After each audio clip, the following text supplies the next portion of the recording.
Assalamualaikum warahmatullahi wabarakatuh. Berjumpa lagi di pertemuan selanjutnya dalam seri pembahasan tentang K3 atau keselamatan dan kesehatan pada kerja. Pada pertemuan kali ini kita akan membahas terkait dengan peraturan dan perundangan K3 yang menjadi dasar dari pelaksanaan K3 di Republik Indonesia ini. Dalam materi kali ini saya mengambil data dari Direktorat Pengawasan Norma K3 pada Kemenaker, di mana yang kita bahas nanti secara pokok adalah terkait dengan peraturan-peraturan dan perundangan yang terjadi atau timbul dalam pelaksanaan K3 ini.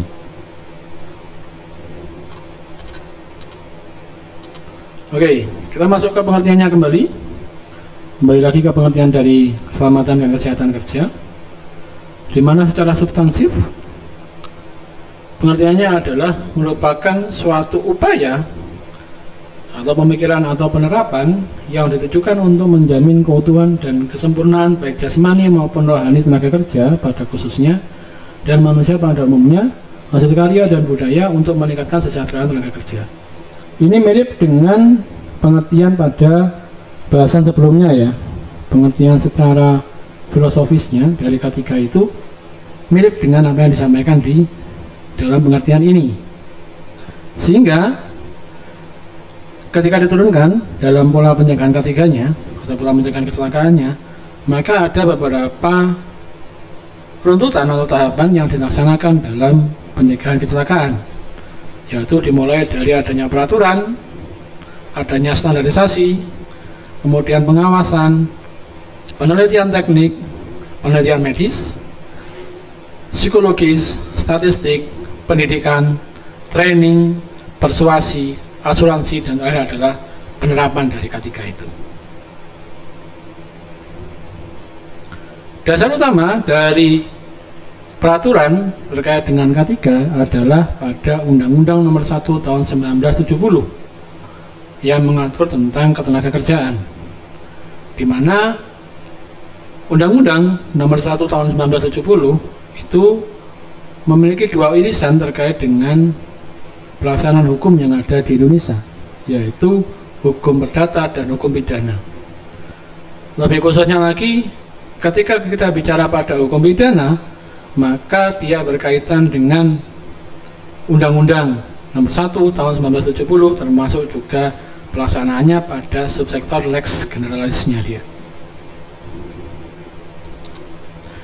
Sehingga apabila diruntutkan dalam sebuah grafik, dasar utamanya adalah pada pasal 5, pasal 20 dan pasal 27 ayat 2 yang dijabarkan pada pasal 3, pasal 9, pasal 10 Undang-Undang Nomor 14 Tahun 1969 yang diturunkan kembali pada Undang-Undang Nomor 1 Tahun 1970, yang dalam pelaksanaannya dia akan menimbulkan namanya peraturan khusus dan juga akan menimbulkan namanya PP atau peraturan presiden, permen atau peraturan menteri, dan juga SE atau surat edaran kementerian di sana nanti.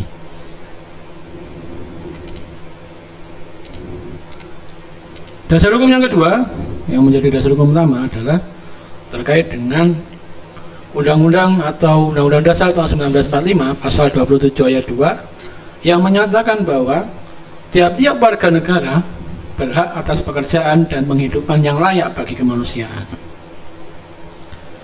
Sedangkan lainnya adalah pada Undang-Undang Nomor 14 tahun 1969 tentang ketentuan-ketentuan pokok mengenai kesejahteraan ketenaga kerja, khususnya pada pasal 3 yang menyatakan bahwa tiap tenaga kerja berhak atas pekerjaan dan penghasilan yang layak bagi kemanusiaan.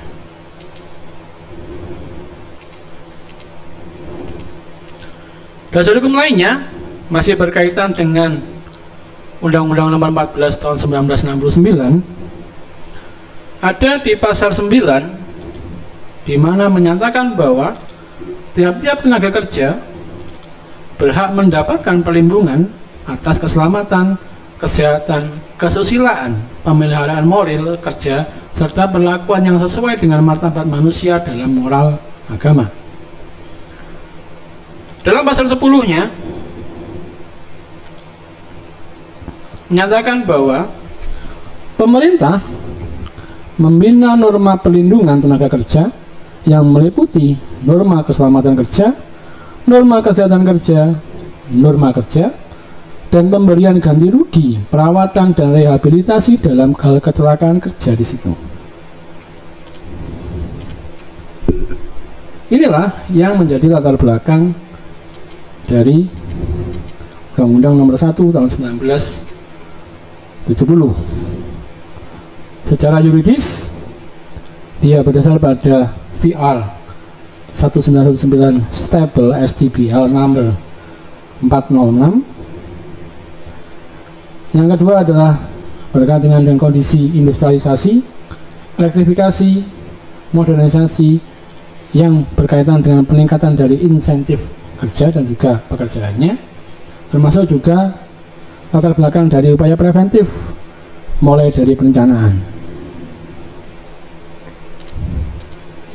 Tujuan dibuatnya Undang-Undang tahun 1970 adalah untuk memberikan pelindungan atas keselamatan tenaga kerja orang lain, sumber-sumber produksi, supaya dapat dipakai secara aman dan efisien nanti.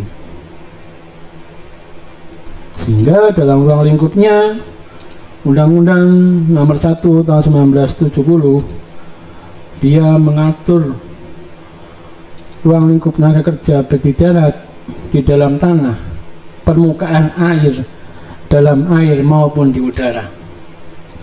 Dengan unsur-unsur yang dilakukan, baik dilakukan dengan usaha, ada tenaga kerja yang bekerja, ataupun adanya sumber bahaya di situ nanti.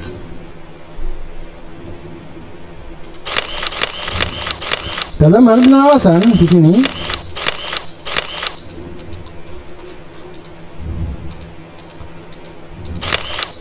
dalam hal pengawasan berkaitan dengan bab 5, bab 4 pasal 5A pada Undang-Undang Nomor 1 tahun 1970,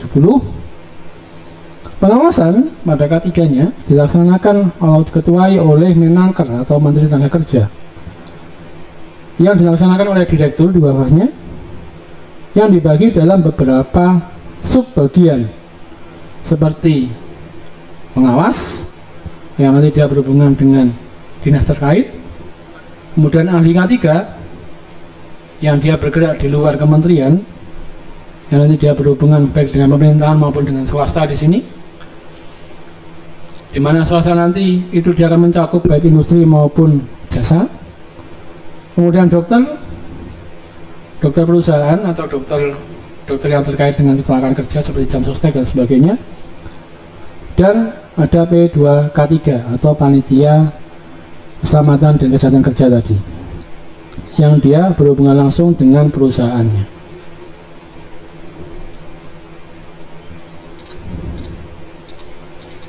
Kewajiban dari pengurus adalah melakukan pemeriksaan kesehatan, menjelaskan kondisi dan bahaya di tempat kerja, menggunakan atau menjelaskan alat pelindung yang harus digunakan, kemudian jenis-jenis APD, cara dan sikap kerja yang aman, memperkerjakan setelah yakin melakukan pembinaan, dan kewajiban mentaati syarat K3-nya di situ nanti. Dalam Undang-Undang Nomor 1 Tahun 1970 pada pasal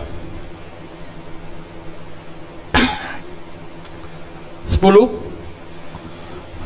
dia berkewajiban untuk membentuk P2K3, dengan pada pasal 11 diwajibkan adanya laporan terkait dengan kecelakaan, dan pada pasal 14 dia akan menempatkan secara tertulis memasang poster dari penyediaan APD secara cuma-cuma.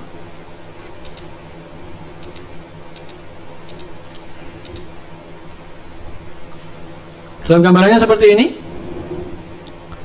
Jadi dalam pelaksanaannya dari peraturan dari Undang-Undang Nomor 1 Tahun 1970, maka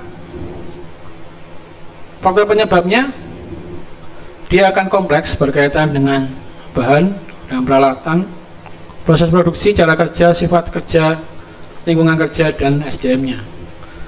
Kompleksitas inilah yang semuanya secara tidak langsung juga diwadahi dalam pelaksanaan Undang-Undang Nomor 1 Tahun 1970. Yang diturunkan dalam beberapa aturan berikut ini.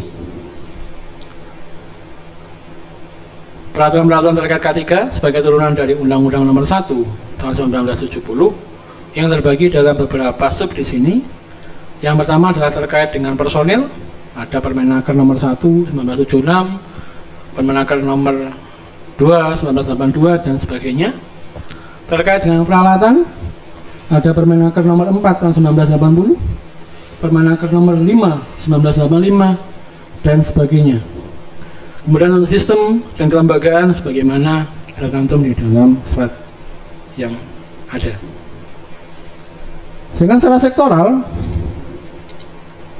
ada PP nomor 11 tahun 1973, ada PP nomor 11 tahun 1979, ada Permenaker nomor 1 1978 tentang K3 dalam penerbangan dan pengangkutan kayu, dan ada Permenaker nomor 1 tahun 1980 tentang K3 pada konstruksi bangunan.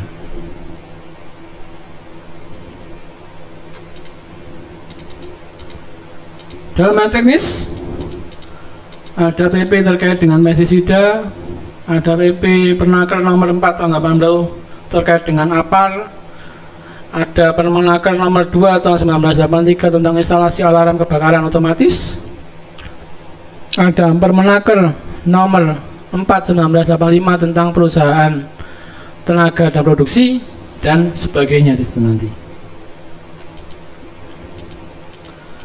Kemudian ada Permenaker nomor 2 tahun 1989 tentang instalasi petir dan Permenaker nomor 3 tahun 1999 tentang kelistrikan di sana nanti.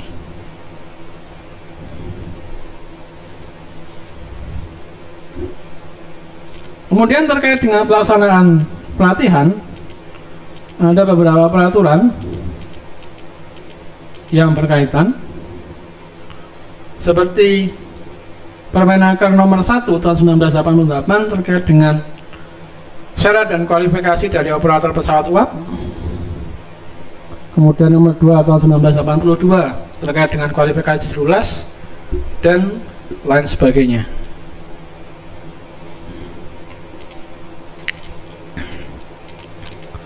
Kemudian ada Permenaker nomor 1 1979 tentang kualifikasi operator angkat dan angkut. Kemudian ada Kepmenaker nomor 186 tahun 1999 tentang pengorganisasian penanggulangan kebakaran.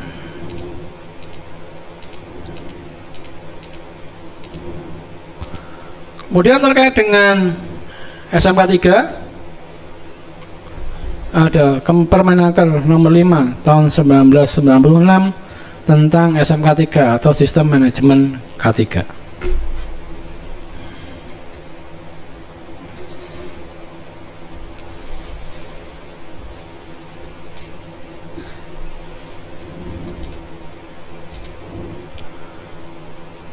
Terkait dengan P23 atau Panitia Pembinaan Keselamatan dan Kesehatan Kerja diatur dalam Permenaker nomor 4 tahun 1987, di mana sebagaimana penjelasan sebelumnya bahwa P2K3 wajib dibentuk pada perusahaan dengan tempat kerja yang mempekerjakan 100 orang pekerja atau lebih, atau yang dia menggunakan bahan, proses, dan instalasi yang mempunyai resiko besar terjadinya peledakan, kebakaran, keracunan, dan penyiraman radioaktif atau sejenisnya.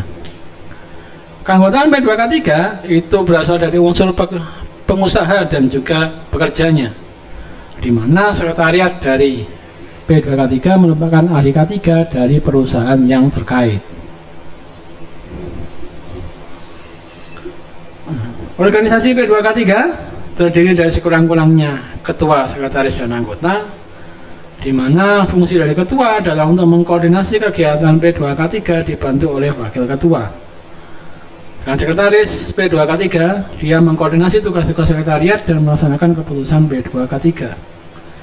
Yang seyogyanya, ketua dari P2K3 merupakan top manajemen dari sebuah perusahaan atau sekurang-kurangnya manajemen yang terdekat dengan pimpinan puncak. Sedangkan sekretaris merupakan tenaga profesional atau manajer dari ahli K3 yang dalam perannya P2K3 memiliki beberapa peran penting di dalam pelaksanaan dari K3. Seperti yang pertama adalah menjamin concern dari pekerja maupun pengusaha tentang K3. Yang kedua adalah gabungan berbagai keterampilan dan pengalaman dari anggota. Kemudian adanya komunikasi di tempat kerja terkait dengan K3. Kemudian ada keterbukaan antara pekerja, penyelia, manajer maupun pengusaha. Oke, sekian terkait dengan materi pada kali ini.